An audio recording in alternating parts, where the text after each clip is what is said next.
पहलगाम आतंकी हमले का पूरा 1 महीना हो चुका है। हालांकि गुजरे 1 महीने में भारत ने पाकिस्तान का गुरूर तोड़कर पहलगाम आतंकी हमले का बदला ले लिया, लेकिन देश आज भी 22 अप्रैल का वो दिन नहीं भूल पाया है जब आतंकियों ने पाकिस्तान के इशारे पर बैसरन घाटी में 26 निर्दोष नागरिकों की हत्या कर दी थी। किस खौफ से निकलकर देश बाहर आया है और कैसे, जरा देखिए।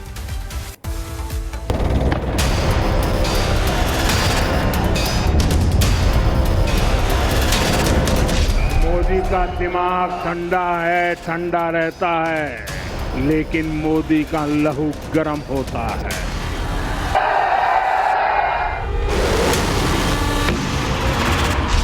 मोदी की नसों में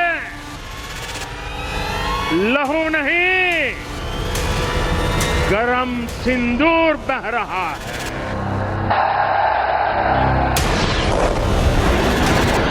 22 तारीख के हमले के जवाब में हमने 22 मिनट में आतंकियों के 9 सबसे बड़े ठिकाने तबाह कर दिए।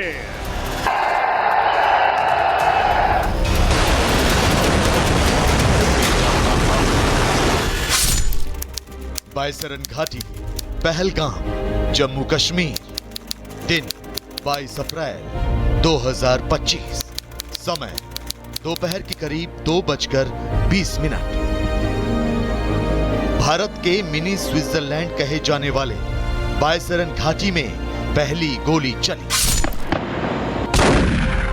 गोली की आवाज दूर तक सुनाई पड़ी, लेकिन वहां मौजूद पर्यटक अपनी तरफ बढ़ने वाले खतरे को भांप नहीं पाए। पर्यटकों का ग्रुप तमाम खतरों से बेखबर घाटी में एंजॉय करता रहा। कोई वीडियो फोटो शूट में लगा रहा तो कोई एडवेंचर एक्टिविटी में रोमांच का लुत्फ उठाता रहा। करीब 2:25। अचानक गोलियों की तड़तड़ाहट तेज हो गई। हमेशा खुशियों से गुलजार रहने वाले बैसरन घाटी में चीख पुकार मच गई। जहां तहां लाशें गिरने लगी। तब जाकर पर्यटकों को एहसास हुआ कि बैसरन घाटी में आतंकी हमला हुआ है। लोग बचने के लिए इधर उधर भागने लगे, लेकिन नरम घास और छोटे छोटे देवदार वाले इस मैदान में कहीं छिपने की जगह थी ही नहीं। परिवार के साथ घूमने आए टूरिस्ट आतंकियों के निशाने पर आते गए और आतंकी धर्म पूछकर लोगों की हत्या करते गए। आतंकियों ने परिवार के सामने ही पुरुषों को गोली मारी।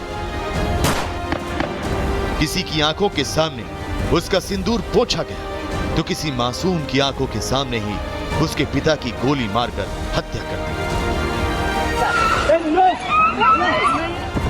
आतंकी करीब 13 मिनट तक यहाँ मौत का तांडव मचाते रहे और हिंदुओं की लाशें जमीन पर गिराते गए और आखिर में वो जंगल की तरफ भाग गए। अगर हिंदू है मुसलमान, मैंने कहा हिंदू, मार दिया। आतंकियों ने किसी के सिर में गोली मारी तो किसी का सीना छलनी कर दिया। इस आतंकी घटना की डरा देने वाली तस्वीरें यहां घूमने आए पर्यटकों के कैमरों में कैद हुई, जो कुछ ही देर में सोशल मीडिया और मीडिया की सुर्खियां बन गई। इस कायराना आतंकी घटना ने पूरे हिंदुस्तान को झकझोर कर रख दिया। देश में गुस्सा, दर्द और बदले का ऐसा गुबार उठा कि पूरा देश उबलने लगा। इंसान है, उसने उसको गोली मार दी। यहाँ पे उसने बोला कि शायद मुस्लिम नहीं है, उसने उसको गोली मार दी। अरे नहीं, हम लोग फौज हैं, हम लोग।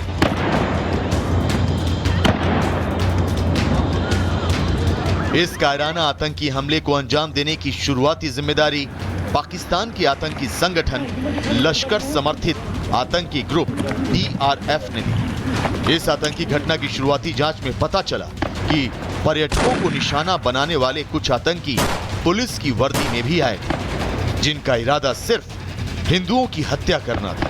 वो इस आतंकी घटना के जरिए भारत को एक संदेश देना चाहते थे और आतंकियों ने वो संदेश भेजा था।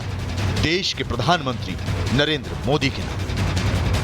एक ने आके बोला मुसलमान अलग हो जाओ और हिंदू अलग हो जाओ, और बाद में हिंदू के सारे जेंट्स को गोली से मार दी। हमारे सामने जो एक बंदा था उसने ये बोला हिंदू एक तरफ हो जाओ, मुसलमान एक तरफ हो जाओ। तो वो उसने पूछा, हिंदू को एक तरफ किया और जो भी हिंदू भाई थे सबको शूट कर दिया। आतंकियों ने पीएम मोदी को जो संदेश भेजा वो उन्हें मिला भी, लेकिन उस संदेश ने पड़ोसी देश के भूगोल का नक्शा बिगाड़ दिया।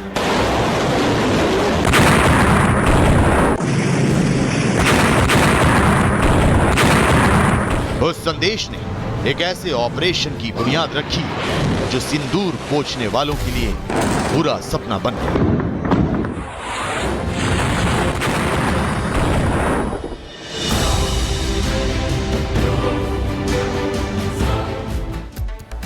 तो वो वक्त, वो मंजर, वो तारीख ना देश भूल पाया था और ना कभी भूल पाएगा। 22 अप्रैल दोपहर 2:20 पर पहलगाम के बेसरन घाटी में 3 आतंकी घुसे और उन्होंने 26 पर्यटकों की हत्या कर दी। आपको ग्राफिक के जरिए समझाएंगे कि किस तरीके से यहाँ पे आतंकी घाटी के अंदर घुसे, कैसे कैसे कत्लेआम को अंजाम दिया और कैसे वहां से भागने में कामयाब हो गए। तो जरा देखिए किस तरीके से यहाँ पे उनकी एंट्री होती है। ये है पूरी की पूरी बेसरन घाटी, जहाँ पे पर्यटक हर साल, हर बार, या यूं कहे तो पूरे साल भारी संख्या में आते हैं, क्योंकि यहाँ की खूबसूरती कुछ ऐसी है। लेकिन उस दिन वक्त कुछ और था, उस दिन कुछ और था, और शायद यही वजह है कि वो दिन शायद हम कभी भूल नहीं पाएंगे। ये बेसरन घाटी है, जहाँ पे देख पा रहे हैं आप कि जो घाटी में आने का रास्ता है वो देख पा रहे होंगे आप। ये एंट्री पॉइंट है एक तरफ से, और एक तरफ से एग्जिट पॉइंट है। बीच में स्टॉल है, घाटी है, ढाबा है, और लोगों के रुकने के लिए खाने पीने का, घूमने का पूरा इंतजाम है यहाँ पे। और यही वजह कि तमाम जो सवाल खड़े हो रहे हैं वो आतंकियों की एंट्री एग्जिट को लेकर के भी हो रहे थे। आतंकियों ने पहलगाम में मारे गए टूरिस्टों के परिवार को ये तो कह दिया था कि जाके मोदी को बता देना, लेकिन मोदी का दिया साल 2016 का सबक वो भूल गए। जी हां, जिस वक्त आतंकियों ने पहलगाम में आतंकी घटना को अंजाम दिया, पीएम मोदी उस वक्त सऊदी अरब की यात्रा पर थे। लेकिन उन्हें जैसे ही पहलगाम की खबर मिली, वो दौरा बीच में ही छोड़कर वापस भारत के लिए निकल आए। और फिर वहां से शुरू हुआ आतंक के सफाए की वो रणनीति जो आतंक के सर्वनाश की वजह बनने वाला था। क्या था पीएम मोदी का वो प्लान, दिखाते एक्सक्लूसिव रिपोर्ट के जरिए।